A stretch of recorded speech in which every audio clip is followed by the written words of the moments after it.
हरि ओम। बोले श्री सद्गुरु भगवान की जय। बोले श्री गणपति महाराज की जय। बोले श्री गौरी शंकर भगवान की जय। बोले श्री सच्चियां जोत वाली माता आपकी सदा ही जय। बोले श्री सांचे दरबार की जय। आइए आज हम श्री मार्कंडेय पुराण के अंतर्गत श्री दुर्गा सप्तशती के द्वितीय अध्याय का श्रवण करें। ओम। मध्यम चरित्र के विष्णु ऋषि महालक्ष्मी देवता उष्णिक छंद शाकंभरी शक्ति दुर्गा बीज वायु तत्व और यजुर्वेद स्वरूप है। श्री महालक्ष्मी की प्रसन्नता के लिए मध्यम चरित्र के पाठ में इसका विनियोग है।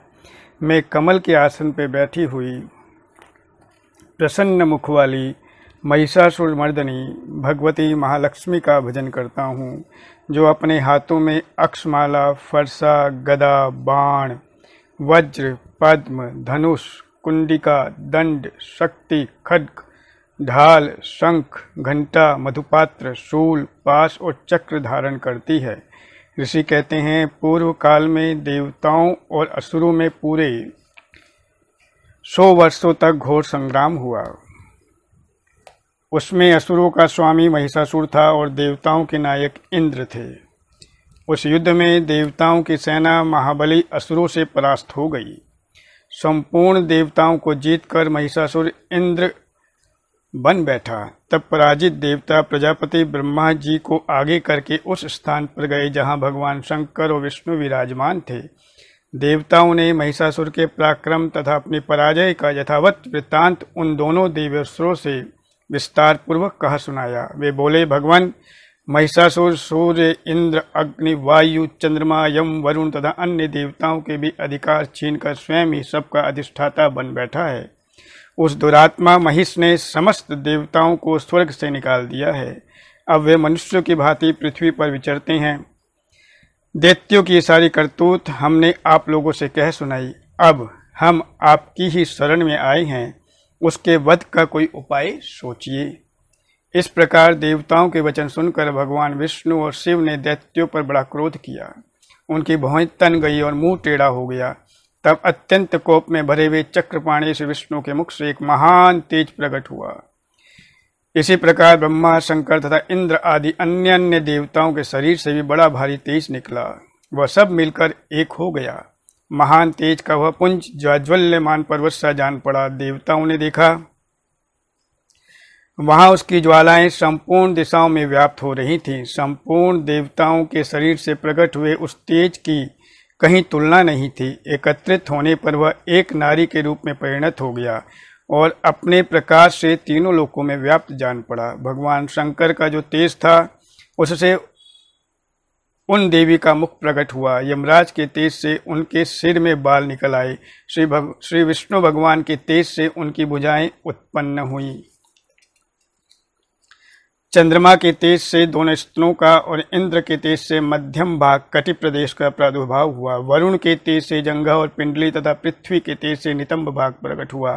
ब्रह्मा के तेज से दोनों चरण और सूर्य के तेज से उनकी उंगलियां हुई। वसुओं के तेज से हाथों की उंगलियां और कुबेर के तेज से नासिका प्रकट हुई।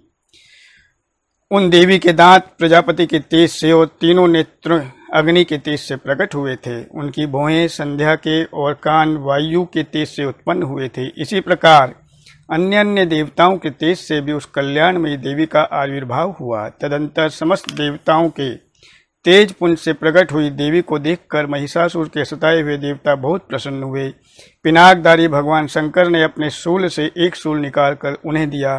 फिर भगवान विष्णु ने भी अपने चक्र से चक्र उत्पन्न करके भगवती को अर्पण किया। वरुण ने भी शंख भेंट किया। अग्नि ने उन्हें शक्ति दी और वायु ने धनुष तथा बाण से भरे हुए 2 तर्कस प्रदान किए। सहस्त्र नेत्र वाले देवराज इंद्र ने अपने वज्र से वज्र उत्पन्न करके दिया और ऐरावत हाथी से उतार कर एक घंटा भी प्रदान किया। यमराज ने कालदंड से दंड, वरुण ने पाश, प्रजापति ने स्फटिकाक्ष की माला तथा ब्रह्मा जी ने कमंडलू भेंट किया। सूर्य ने देवी के समस्त रोमकूपों में अपनी किरणों का तेज भर दिया। काल ने उन्हें चमकती हुई ढाल और तलवार दी। क्षीर समुद्र ने उज्ज्वल हार तथा कभी जीर्ण न होने वाले 2 दिव्य वस्त्र भेंट किए। साथ ही उन्होंने दिव्य चूड़ामणि, 2 कुंडल, कड़े, उज्ज्वल अर्धचंद्र, सब बाहुओं के लिए केयूर, दोनों चरणों के लिए निर्मल नुपुर, गले की सुंदर हंसली और सब अंगुलियों में पहनने के लिए रत्नों की बनी अंगूठियां भी दी। विश्वकर्मा ने उन्हें अत्यंत निर्मल फरसा भेंट किया। साथ ही अनेक प्रकार के अस्त्र और अभेद्य कवच दिए। इनके सिवा मस्तक और वक्ष स्थल पर धारण करने के लिए कभी न कुम्हलाने वाली कमलों की मालाएं दी। जल्दी ने उन्हें सुंदर कमल का फूल भेंट किया। हिमालय ने सवारी के लिए सिंह तथा भांति भांति के रत्न समर्पित किए। धनाध्यक्ष कुबेर ने मधु से भरा पान पात्र दिया तथा संपूर्ण नागों के राजा शेष ने, जो इस पृथ्वी को धारण करते हैं, उन्हें बहुमूल्य मणियों से विभूषित नागहार भेंट किया। इसी प्रकार अन्य देवताओं ने भी आभूषण और अस्त्र शस्त्र देकर देवी का सम्मान किया। तत्पश्चात उन्होंने बारंबार अट्टहास पूर्वक उच्च स्वर से गर्जना की। उनके भयंकर नाद से संपूर्ण आकाश गूंज उठा। देवी का वह अत्यंत उच्च स्वर से केवल सिंहनाद कहीं समा ना सका। आकाश उसके सामने लघु प्रतीत होने लगा। उससे बड़े जोर की प्रतिध्वनि हुई, जिससे संपूर्ण विश्व में हलचल मच गई और समुद्र कांप उठे, पृथ्वी डोलने लगी और समस्त पर्वत हिलने लगे। उस समय देवताओं ने अत्यंत प्रसन्नता के साथ सिंह वाहिनी भवानी से कहा, देवी तुम्हारी जय हो। साथ ही महर्षियों ने भक्तिभाव से विनम्र होकर उनका स्तवन किया। संपूर्ण त्रिलोकी को शोभग्रस्त देखकर दैत्यगण अपनी समस्त सेना को कवच आदि से सुसज्जित कर हाथों में हथियार ले सहसा उठ खड़े हो गए। उस समय महिषासुर ने बड़े क्रोध से आकर कहा, आह, ये क्या हो रहा है। वे संपूर्ण असुरों से घिरकर उस सिंहनाद की ओर लक्ष्य करके दौड़ा और आगे पहुंचकर उसने देवी को देखा, जो अपनी प्रभा से तीनों लोकों को प्रकाशित कर रही थी। उनके चरणों के भार से पृथ्वी दबी जा रही थी, माथे के मुकुट से आकाश में रेखा से खिंच रही थी तथा वे अपने धनुष की टंकार से 7 पातालों को सुप्त किए देती थी। देवी अपनी हजारों भुजाओं से संपूर्ण दिशाओं को आच्छादित करके खड़ी थी। तदंतर उनके साथ दैत्यों का युद्ध छिड़ गया। नाना प्रकार के अस्त्र शस्त्रों के प्रहार से संपूर्ण दिशाएं उद्भासित होने लगी। चिक्षुर नामक महान असुर महिषासुर का सेनानायक था। वह देवी के साथ युद्ध करने लगा। अन्य दैत्यों की चतुरंगिणी सेना साथ लेकर चामर भी लड़ने लगा। 60,000 रथियों के साथ आकर उद्दग्र नामक महादैत्य ने लोहा लिया। 1 करोड़ रथियों को साथ लेकर महाहनु नामक दैत्य युद्ध करने लगा, जिसके रोए तलवार के समान तीखे थे। वह असीलोमा नाम का दैत्य 5 करोड़ रथी सैनिकों सहित युद्ध में आ डटा। 60 लाख रथियों से घिरा हुआ बास्कल नामक दैत्य भी उस युद्ध भूमि में लड़ने लगा। परिवारित नामक राक्षस हाथी सवार और घुड़सवारों के अनेक दलों तथा 1 करोड़ रथियों की सेना लेकर युद्ध करने लगा। बिड़ाल नामक दैत्य 5 अरब रथियों से घिरकर लोहा लेने लगा। इनके अतिरिक्त और भी हजारों महादैत्य रथ, हाथी और घोड़ों की सेना साथ लेकर वहां देवी के साथ युद्ध करने लगे। स्वयं महिषासुर उस रणभूमि में कोटि कोटि सहस्त्र रथ, हाथी और घोड़ों की सेना से घिरा हुआ खड़ा था। वे दैत्य देवी के साथ तोमर, भिंदीपाल, शक्ति, मूसल, खड्ग, परशु और पट्टिश आदि अस्त्र शस्त्रों का प्रहार करते हुए युद्ध कर रहे थे। कुछ दैत्यों ने उन पर शक्ति का प्रहार किया, कुछ लोगों ने पास फेंके तथा कुछ दूसरे दैत्यों ने खड्ग प्रहार करके देवी को मार डालने का उद्योग किया।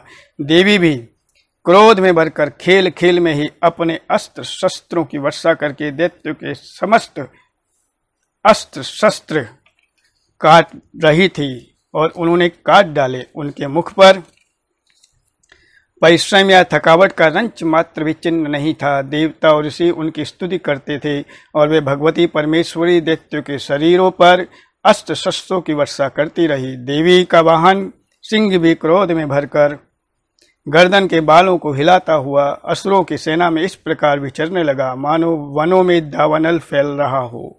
रणभूमि में दैत्यों के साथ युद्ध करते हुए अंबिका देवी ने जितने निस्वार्थ छोड़े, वे सभी तत्काल सैकड़ों हजारों गणों के रूप में प्रकट हो गए और परशु, भिंदीपाल, खड्ग तथा पटिश आदि अस्त्रों द्वारा असुरों का सामना करने लगे।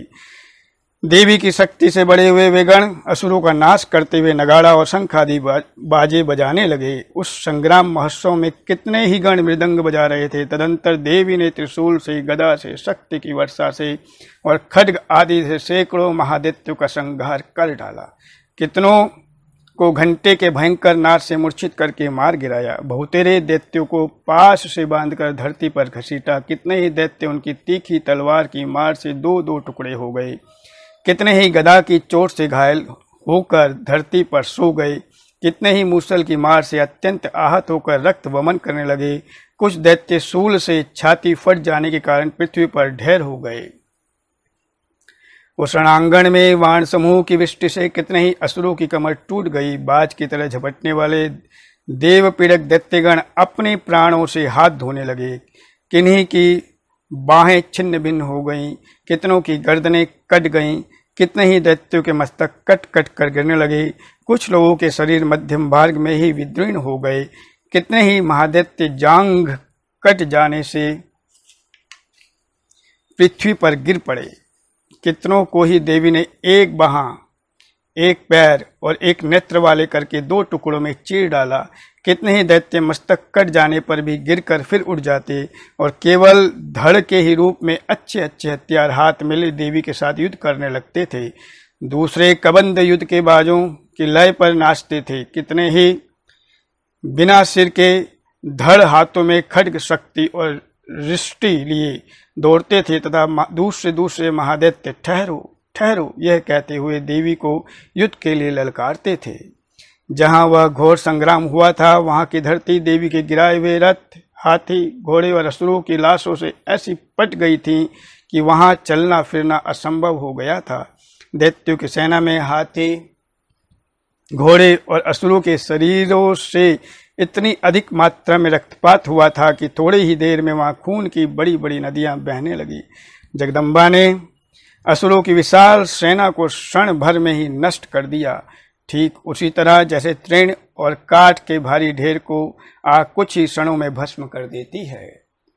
और वह सिंह भी गर्दन के बालों को हिला हिला कर जोर जोर से गर्जन करता हुआ दैत्य के शरीर से मानो उनके प्राण चुने लेता था। वहां देवी के गणों ने भी उन महादैत्यों के साथ ऐसा युद्ध किया जिससे आकाश में खड़े हुए देवतागण उन पर बहुत संतुष्ट हुए और फूल बरसाने लगे।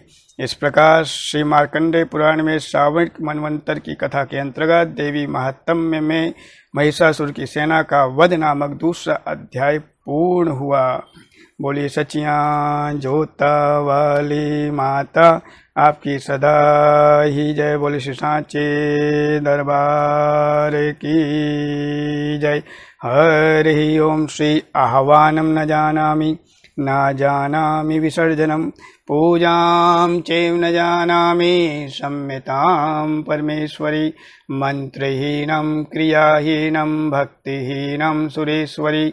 यत्पूजितं मया देवी परिपूर्णं तदस्तु मे, परिपूर्णं तदस्तु मे, परिपूर्णं तदस्तु मे। बोली सचियां जोता वाली माता आपकी सदा ही जय।